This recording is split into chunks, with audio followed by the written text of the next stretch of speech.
என் இனிய தமிழ் மக்களுக்கு என் முதற்கண் வணக்கம்.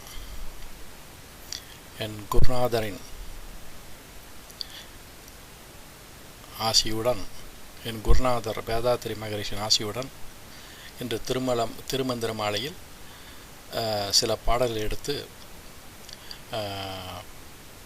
பேச விளைகின்றேன்.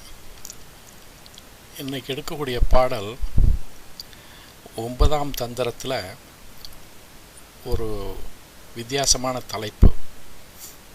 அந்த தலைப்பில் இருந்து சில பாடல். அந்த தலைப்புக்கு பேர் என்னென்னா சூனிய சம்பாஷணை, அது மறைபொருள் கூற்று. இந்த பாட்டில் சொல்லப்படுகிற விஷயம் ரொம்ப எளிதாக புரியும்படியே இருக்கும். ஆனால் அதில் ஒரு பெரிய கருத்து, ஆழமான தத்துவம் மறைந்து இருக்குது. அதனால தான் அதுக்கு பேர் அவர் சூனிய சம்பாஷணை என்று கொடுத்துருக்கார். இந்த தலைப்பில் மட்டும் 70 பாடல் பாடியிருக்கார். அதாவது இந்தியாவில் இந்தியாவில் மட்டும் இல்லை, எங்கே இருந்தாலும் சரி, இயற்கையில் காணக்கூடிய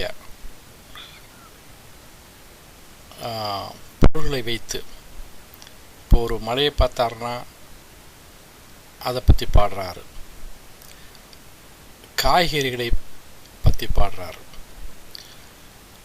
அப்புறம் இந்த ஏற்றம் இறைப்பாங்கள்ல, அந்த காலத்தில் ஏற்றம் இறைப்பாங்க.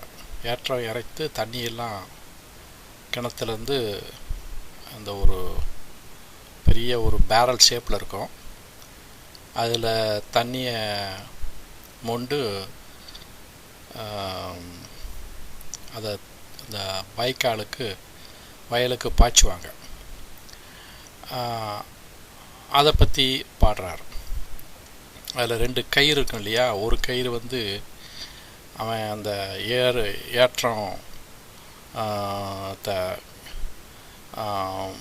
என்ன சொல்கிறது, ஏற்றத்தை செயல்படுத்துகிறான்ல, அவனுடைய கையில் 2 கயிறு இருக்கும். ஒரு கயிறு கீழே போகும், ஒரு கயிறு பிடிச்சி இழுத்துக்குவான். அந்த மாதிரி மாறி மாறி விடுவான். அது எதுக்குன்னா, இந்த மூச்சு பயிற்சி பண்ணுறோம்ல, மாறி மாறி, அதாவது இடைகளை பெண்களை வழியாக மூச்சு பயிற்சி பண்ணுறோம்ல, அதை குறிக்கிறதுக்காக அந்த மாதிரி ஒரு கருத்தை, அந்த மாதிரி ஒரு இயற்கையான ஒரு தன்னால் கண்டதை எடுத்து பாடுறாரு. அப்புறம் கனிகளை பார்க்குறாரு, அதை வைத்து பாடுறாரு. அப்புறம் பனை மரத்தை பார்க்குறாரு, அதை வைத்து பாடுறாரு. இப்படியே பல பாடல் இருந்தா, கண்டதெல்லாம் பார்க்குறதெல்லாம் அவர் பாடலாக பாடுறாரு. ஆக இன்றைக்கி ஒரு 2 பாடல் எடுத்துக்கிறேன்.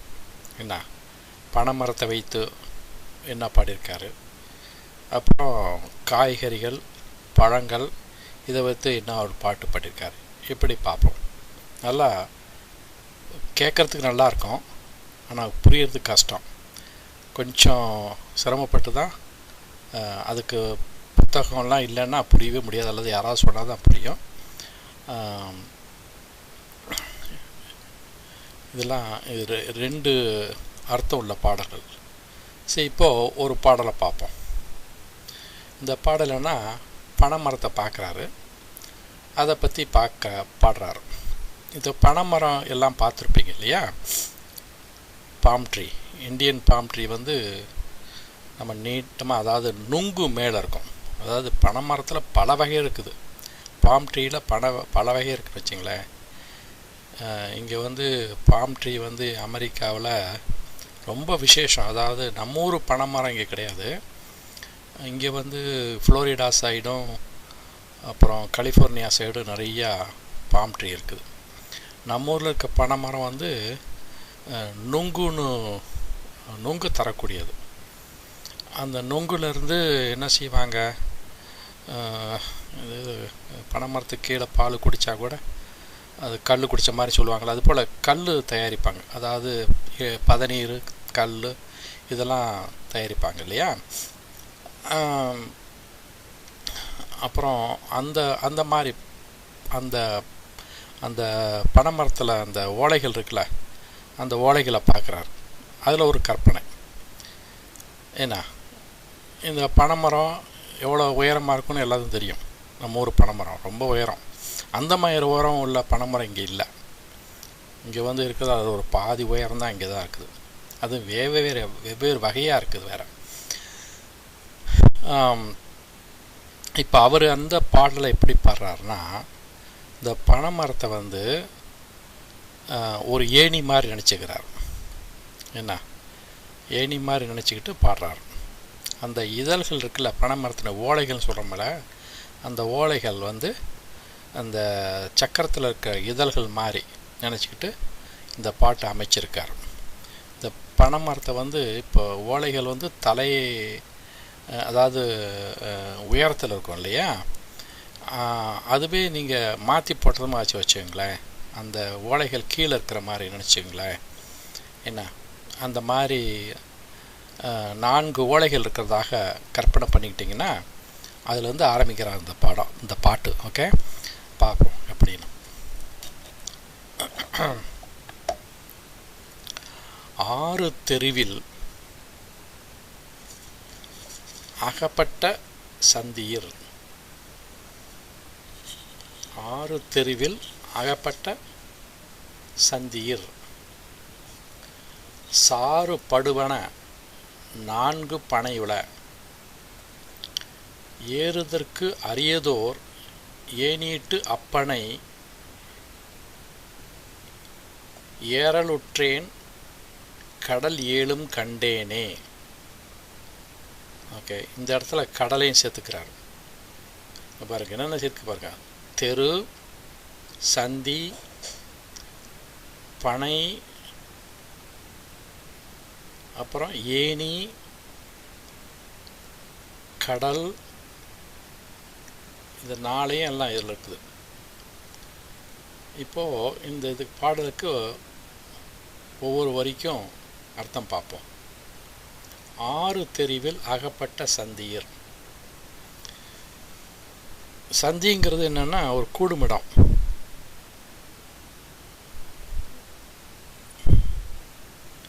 அதாவது ஒரு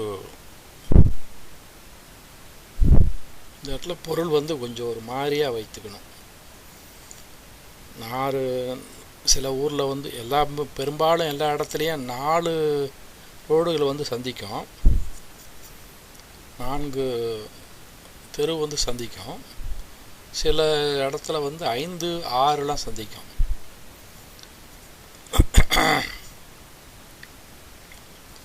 அந்த மாதிரி சந்திக்கிற மாதிரி ஒவ்வொரு தெருவும் ஒரு பனை ஓலைக்கு சம்பந்தமாக இருக்கிற மாதிரி கற்பனை பண்ணிக்கிட்டிங்கன்னா, இங்கே வந்து 6 தெருங்கிறது என்னென்னா 6 ஆதாரங்கள் கொண்ட நீண்ட தெரு. என்ன 6 ஆதாரங்கள் கொண்ட நீண்ட தெரு. மேலேருந்து வந்தால் ஆஞ்ஞா, விசுதி, அநாகதம், என்ன அப்புறம் மணிப்பூரகம், சுவாதிஷ்டானம், மூலாதாரம். இந்த மூலாதாரம் எங்கே சந்திக்குது? அந்த மரத்துக்குடைய கீழே சந்திக்குது. பனை மரத்தினுடைய கீழே இருக்குது. அந்த கீழே வந்து அந்த மரத்தை தலைகீழாக போட்ட மாதிரி நினச்சிக்கிட்டிங்கன்னா, கீழே 4 பனை ஓலைகள் இருக்குது. நிறைய பனை ஓலை இருக்குது, ஆனால் நம்ம எடுத்துக்கிறது 4 எடுத்துக்குவோம். 4 பனை ஓலை. 2வது வரியில் பார்த்தீங்கன்னா தெரியும். 6 தெருவில் அகப்பட்ட சந்தியர் சாறு படுவன 4 பனை ஓலை.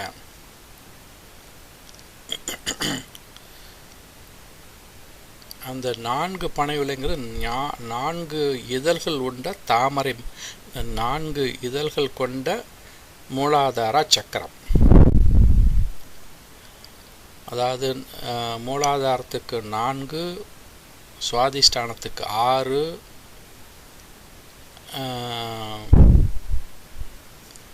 அப்புறம் மணிப்பூரகத்துக்கு 8, 10, அப்புறம் 12, அப்புறம் 2, ஆக மொத்தம் 50, 51 வரும். அதை முன்னாடியே ஒரு சில பாடல்கள் நான் சொல்லியிருக்கேன். இந்த 2 அடிகளுடைய மொத்தத்தை தொகுத்து சொல்கிறேன். 6 ஆதாரங்களின் ஆகிய தெருவில் கீழே உள்ள மூலாதார என்று சொல்லப்படுகிற சந்தியில்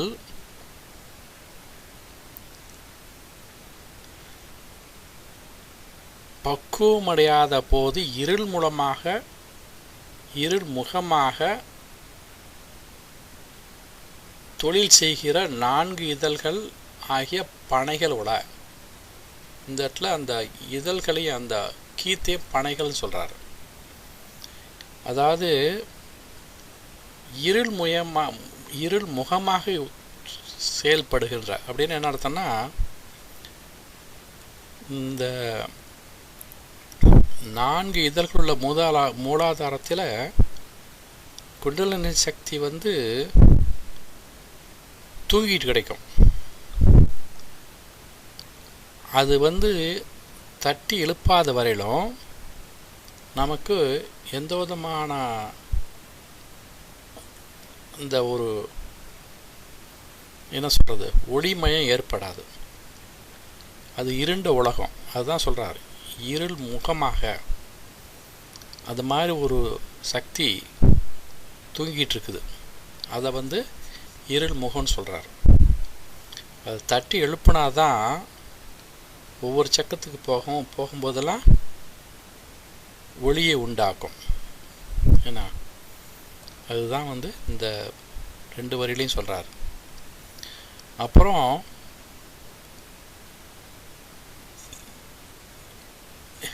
ஏறற்கரியதோர்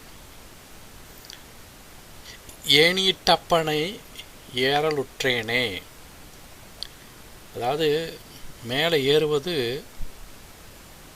இந்த பனைமரம் இருக்குல்ல, பனைமரத்தில் ஏறுவதற்கு அதுக்கு ஒரு பயிற்சி வேணும். யாரும் ஏறிட முடியாது. என்ன, நம்ம ஊரில் இருக்கவங்க அந்த தொழில் செய்கிறாங்களே, அந்த நொங்கு எடுக்கிறவங்க, இந்த கல் தயாரிக்கிறவங்க என்ன பண்ணுவாங்க, அவங்க சரசரன்னு ஏறுவாங்க. அது அவங்களுடைய தொழில். அது அதனால் பழக்கம். ஒரு மாதிரியாக கயிறு கட்டி, சுற்றி கயிறு கட்டி அவங்க உடம்புல கட்டிக்குவாங்க. அது கொஞ்சம் பாதுகாப்பாக இருக்கும். அப்படி மேலே தள்ளிக்கிட்டே போவாங்க. சில பேர் ரொம்ப சாமர்த்திய ஆளுங்க அது கூட இல்லாமல் மேலே ஏறுவாங்க. இந்த மேலே ஏறுவதுக்கு கஷ்டங்கிறத சொல்கிறார். ஏறுவதற்கு அருமையான அதுக்கு என்ன ஏணி வேணும் இல்லையா? இந்த இடத்துல ஏணிங்கிறத நம்ம சுடுமுனியை சொல்கிறார். ஏறியதற்கோர் ஏணியிட்டு அப்பனை மரத்தை, அந்த பனை மரத்தை சுழுமுனை என்று ஒப்பிடுகிறார். சுழுமுனை என்று சொல்கிறார். அந்த மாதிரி பனை மரத்து மேலே, அந்த மாதிரி சுழுமுனை மார்க்கமாக மேலே ஏறி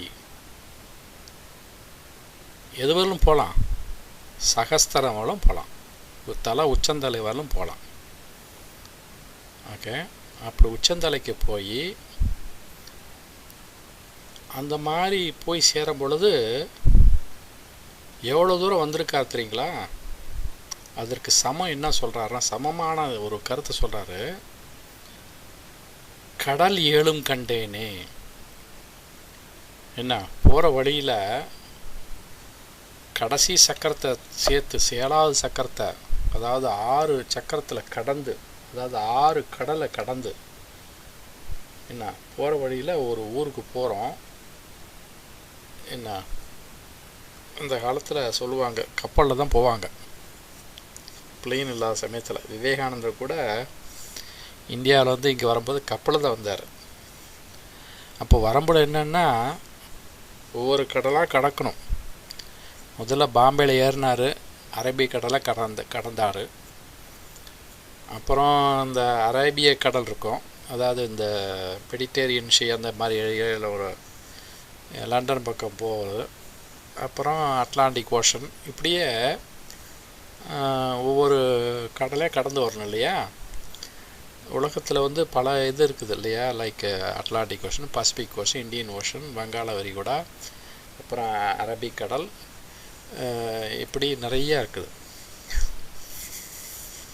இந்த இடத்துல 7 கடலுங்கிறது 7 சக்கரம், அதாவது சகசர தலத்தை சேர்த்து 7 சக்கரம். அந்த மொத்த 7ஐயும் கண்டேன் அப்படின்னு முடிக்கிறார். இன்னொருத்தர் இந்த பாட்டை பாடுறேன். 6 தெருவில் அகப்பட்ட சந்தீர், சாறு படுவன 4 பனையுள,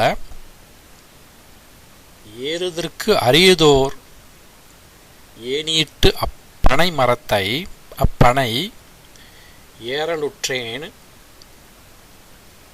கடல் 7ம் கண்டேனே என்று முடிக்கிறார். ஸோ இப்போ இதில் வந்து நல்லா பாட்டு ரொம்ப சுலபமாக முடியும், ஆனால் அந்த கருத்து தான் நான் எவ்வளோ முக்கியங்கிறது நான் சொல்ல வரேன். பாட்டு ரொம்ப சுலபமாக தெரியுது இல்லையா. அதாவது என்னென்னா, இந்த மூலாதாரத்தில் மூல வாயுன்னு சொல்லுவாங்க, அதுக்கு பேர் மூலாக்கினின்னு பேர். அந்த மூலாக்கினியை சுழுமுனை வழியாக மேலே செலுத்தும் பொழுது இந்த ஆதார சக்கரங்களாக இருக்குல்ல, ஆதாரங்கள்லாம் இருக்குல்ல, ஒன்றுபட்டு நல்ல ஒளிமயமாக விளங்கும் என்ற ஒரு கருத்தை தான் இதை சொல்கிறார். வச்சுங்களா. ஸோ இன்னொரு பாடல், இந்த பாடலில் காய்கறிகளை பற்றியும் பழங்களை பற்றியும் தோட்டத்தை பற்றி பேசுகிறார். ஓகே, அதை பார்ப்போம். வழுதலை வித்திட பாகன் முளைத்தது, புழுதியை தோண்டினேன் பூசணி பூத்தது, தொழுது கொண்டு ஓடினோர் தோட்டக்குடிகன், முழுதும் பழுத்தது வாழைக்கனியே.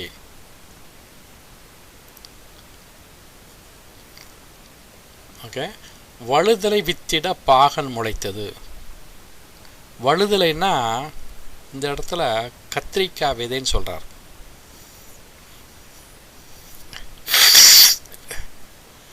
கத்திரிக்காய் விதை விதைச்சேன், ஆனால் பாகற்காய் விளைந்தது.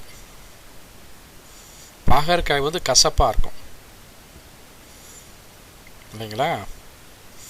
இந்த பாகற்காய்க்கு இவர் என்ன சொல்றாருன்னா வைராகியன்னு சொல்றார். அந்த பொருள் கொடுக்குறாங்க. அதாவது ஆன்மீக நாட்டத்தில் ஈடுபட்டு அதுக்கு பயிற்சி செய்ய வந்தேன், அதுதான் வழுதலை வித்திட்டேன், பாகற்காய் முளைத்தது. வழுதலை வித்திட பாகன் முளைத்தது. ஞானத்தை தேடி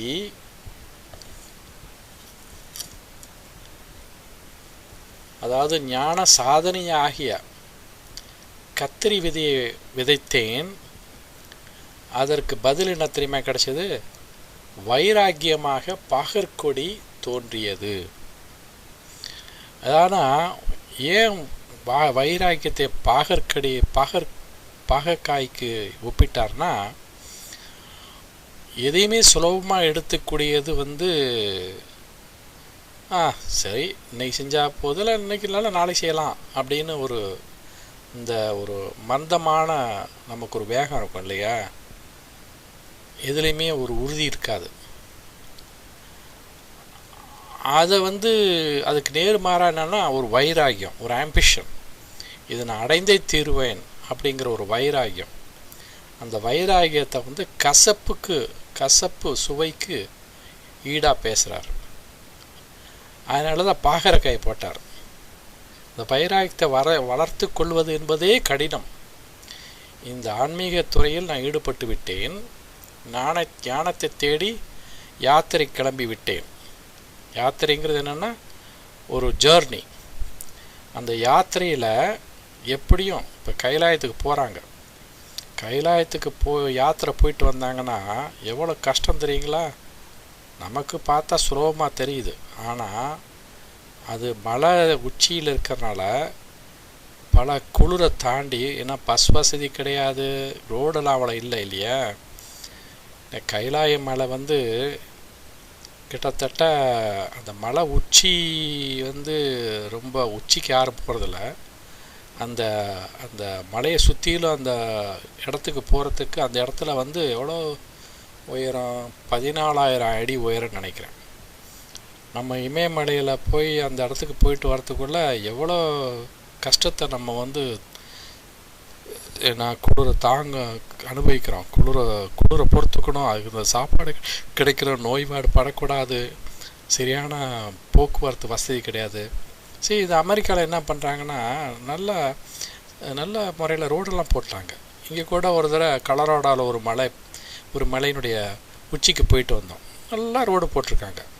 30 மைல் தூரம் தான், ஆனால் 3 மணி நேரம் ஆச்சு போகிறதுக்கு. ஏன்னா வளைவாக போகும்போது அதுவும் கோடை விடுமுறை போனால் பனி இருக்குது, ஆனால் குளிரவே இல்லை, நல்லா இருக்குது. நம்ம ஊரில் அப்படி கிடையாது. நம்ம ஊர் உயரம் அதிகம். ஏன்னா 14,000 அடின்னு நினைக்கிறேன் அந்த ஏன்னா மானசரோவர் ஏரி இருக்கிற இடம். ஏன்னா எவரெஸ்ட் வந்து 28,000 28,000 அடி தூரத்தில் உயரத்தில் இருக்குது. ஆனால் அந்த மானசரோவர் ஏரி வந்து 14,000 அடின்னு நினைக்கிறேன். ஸோ இந்த மாதிரி எவ்வளோ கஷ்டத்தை பொறுத்து போகிறோம். அது ஒரு வைராகியம் தானே.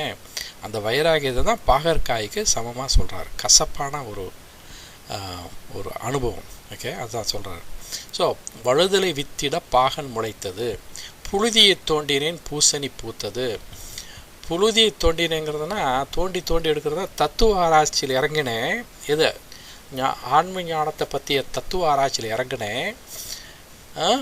அதை வந்து அதுக்கு என்ன கடைசியில் அதுக்கு விளைவு என்ன தெரியுமா? பூசணி பூத்தது. அந்த தத்துவ ஆராய்ச்சி எங்கே ஆரம்பித்தேன்னு தெரியுமா? மூலாதார சக்கரத்தில் ஆரம்பித்தேன். அங்கே ஆரம்பித்தது, அங்கேருந்து இந்த சக்தி மேலே போய் கடைசியில் எங்கே போய் சேர்ந்தது? பூசணி பூத்தது. அந்த சகஸ்தர தலத்தினுடைய அந்த மலர்கள் வந்து பூத்தது. பூசணி மலர் வந்து மஞ்சள் கலரில் இருக்கும். நம்ம ஊரில் இந்த சமயத்தில் வரும், அதாவது மார்கழி மாதத்தில் வரும்.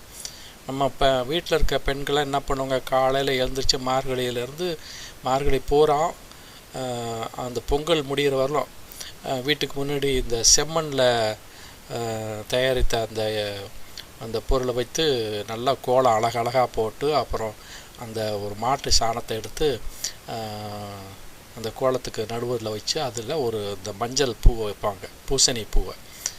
அந்த பூ வந்து நான் ஊரில் இருக்கும் பொழுதெல்லாம் நான் காலையில் தோட்டத்துக்கு போய் குளிச்சுட்டு தினமும் கொண்டு வருவேன். அதுதான் அந்த ஞாபகம் எனக்கு வருது. அந்த பூ வந்து இப்போ நிறைய கிடைக்கும். அந்த பூசணி பூ இப்போது இந்த மாதம் ஜனவரி வரலும் வரும், ரொம்ப நிறையாவே வரும். அந்த பூவை தான் சொல்கிறாரு. அந்த பூவுக்கு இதுக்கு சமமாக என்ன சொல்கிறாருன்னா, சகஸ்திரத்தில் இருக்க அந்த இது இருக்குல்ல, அந்த 1000 இதழ்கள் இருக்கணுமா, அது வந்து மேல் நோக்கி திரும்பும். அதுதான் இந்த மலர்றது அப்படிங்கிறது. ஆச்சா, என்ன மூலாதாரத்தில் தத்துவ ஆராய்ச்சி தொடங்கினேன். கடைசியில் ஒளிமயமாக மஞ்சள் ஒளியுடைய சகஸ்திர தலமாகிய அந்த இடத்துல பூசணி மலர் மலர்ந்தது. இதனால் என்ன ஆகுதுன்னா, இப்போ தொழுது கொண்டு ஓடினோர் தோட்டக்குடிகன், இந்த 3வது அடி, தொழுது கொண்டு ஓடினோர் தோட்டக்குடிகன். இப்போ தோட்டத்தில் நம்ம வந்து பயிரிடுறோம். பயிரிடும்போது என்ன பண்ணுவோம்? அது நல்லா வளருன்னா களை எடுக்கணும், அப்புறம் உரம் போடணும். அப்புறம் உரம் போடுறதுக்கு அதுவும் தவிர இந்த பூச்சி மருந்து அடிப்பாங்க. ஏன்னா பூச்சிகள் வந்து தொல்லை கொடுத்துட்ருக்கோம், சரியான பயிர்கள் வளராத அளவுக்கு இடைஞ்சல் கொடுத்துட்ருக்கோம். அதனால் பூச்சி மருந்து அடித்து அந்த பூச்சியெல்லாம் கொல்லுவாங்க. அதுதான் இந்த இடத்துல சொல்கிறார். தோட்டக்குடிகன் தொழுது கொண்டு ஓடினோர். பூச்சி மருந்து அடித்தா பூச்சியெல்லாம் ஓடிடும். இல்லைங்களா? என்ன, அதனால் அதே போல் களைகள் எடுத்தால் களையும் ஒரு கர்ம வினை. என்ன, அது ஒரு அந்த பயிர் நல்லா வளராத அளவுக்கு, ஏன்னா உரம் போட்டோம்னா அந்த சத்தம் அது இழுத்துக்கும், அந்த பயிருக்கு அது சரியாக போய் சேராது. அதனால் களை எடுக்கிறது சொல்லுவாங்க. அதை தான் இந்த தோட்டக்குடிகன் தொழுது கொண்டு ஓடினோர் தோட்டக்குடிகன். அதற்கு நம்ம உடம்பில் என்ன சொல்கிறாருன்னா, இந்த சக்தியானது சகசர தலத்துக்கு போய் சேர்ந்த பிறகு சிவனும் சக்தியும் சேரும் பொழுது என்ன ஆகுனா, அந்த அந்த பேரானந்த அனுபவம், அந்த அமுதம் சொரியக்கூடிய இடம், அதனால் ஏற்படக்கூடிய பேரானந்த அனுபவம், அந்த நிலையை நம்ம அடையும் பொழுது நம்ம உடம்புக்குள்ள இருக்கிற ஒழிஞ்சிட்ருக்கிற அதாவது பாவ வினைகள் நம்மளை விட்டு ஓடி ஒளிஞ்சிரும் அப்படிங்கிறது தான். என்ன, தோட்டக்குடிகன் தொழுது கொண்டு ஓடினார். அதாவது சரீரமாகிய தோட்டத்தில் என்ன நம்ம அடிகளை வணங்கி கொண்டு நம்ம வினைகள்லாம் ஓடி ஒளிந்து விடும் அப்படிங்கிறத இந்த இடத்துல சொல்கிறாரு. அப்புறம் கடைசி அடியில் என்ன சொல்கிறாரு, முழுவதும் பழுத்தது வாழைக்கனியே. கடைசியாக நம்ம இது அனுபவிக்கிறது என்ன தெரியுமா, முழுவதும் பழுத்தது வாழைக்கனி. வாழைக்கனிங்கிறது சிவம் என்ற ஒரு அழகான ஒரு சுவையான பழத்தை நமக்கு கடைசியில் கிடைக்குது. சிவப்பழம் அப்படின்னு சொல்லுவாங்க. என்ன, வாழ்வில் தலைமை அழிக்கும் சிவமாகிய கனி கிடைத்தது. இந்த இடத்துல வாழைக்கனி அப்படின்னா சிவப்பழம் அப்படிம்பாங்க. ஒருத்தரை பார்த்தா நல்லா சிவப்பழமாக இருக்காரியா அப்படிம்பாங்க. அவங்க முகத்தை பார்த்தா தேஜஸ் வலியும். இந்த தேஜஸ் எப்படி தெரியுமா, ஓஜஸ்ங்கிறது தான். ஓஜஸ்னா இந்த குண்டலினி சக்தியினுடைய எசன்ஸ். அந்த சக்தியை வீணடிக்காமல் ஜெயம் பண்ணி மேல் நோக்கி கொண்டு போனால் அந்த ஓஜஸ் உடம்பில் தேஜஸ் உண்டு பண்ணும். ஓகே, அதுதான் இதில் மறைமுகமாக சொல்லப்பட அவங்கள தான் சிவப்பழம் அப்படிம்பாங்க. ஆச்சுங்களா? ஸோ இப்போது இந்த 2 பாடலும் கேட்பதற்கு நல்லா சுலபமாக இருந்தால் கூட, ஆனால் ஆழமான ஆன்மீக கருத்து இருக்கிறதுங்கிறத இந்த இதில் பார்த்தோம். ஆகையினால இது போல் இன்னும் சில பாடல்கள்லாம் அடுத்த பேச்சில் நான் பேசுகிறேன். இன்னும் இருக்குது நிறையா. லைக் என்ன சொல்கிறது, இப்போ நான் அதாவது பசு மாடலை பார்க்குறது, அதை பற்றி பேசுகிறது. தூருன்னா அந்த தூசி படைஞ்சிருக்குல்ல, அதை பற்றி என்ன. அப்புறம் இந்த இது இருக்குல்ல, என்ன சொல்ற, தட்டான்னு அந்த நகையெல்லாம் செய்கிறாங்களா அவங்க, அப்புறம் பசுக்கள், அப்புறம் நாற்றங்கால், கழனி, அப்புறம் இந்த மாதிரி, அப்புறம் மலை மேல் மழை பெய்ய, மானு பற்றி, அப்புறம் நிறைய இருக்குது. என்ன, குறுநெறி நிறைய வச்சு இப்படி அடிக்கிட்டே போகலாம். அவ்வளோ விஷயம் இருக்குது. ஏன்னா 70 பாடல் இல்லையா, அதனால் நிறையா இருக்குது.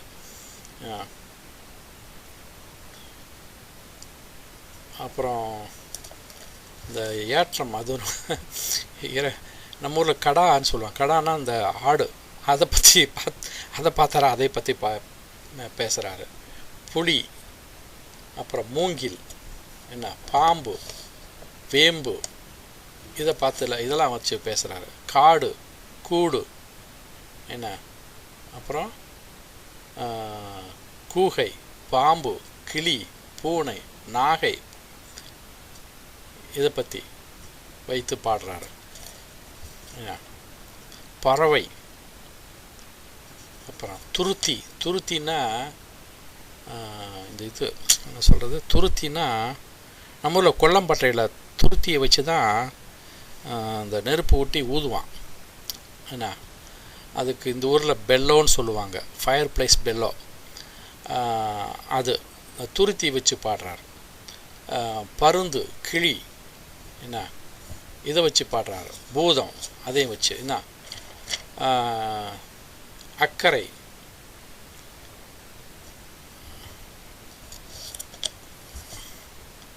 இது மாதிரி நிறையா பாடிக்கிட்டே போகிறார். என்ன சரி, இன்றைக்கு இதோட நான் இந்த பேச்சு நிப்பாட்டிக்கிறேன். நாளைக்கு இன்னும் ஏதாவது ஒன்று அடுத்த முறை இன்னும் 2 பாடல் எடுத்து நான் சொல்லலான் இருக்கேன். இதை கேட்பதற்கு மிகவும் நன்றி. வணக்கம். வாழ்க வளமுடன்.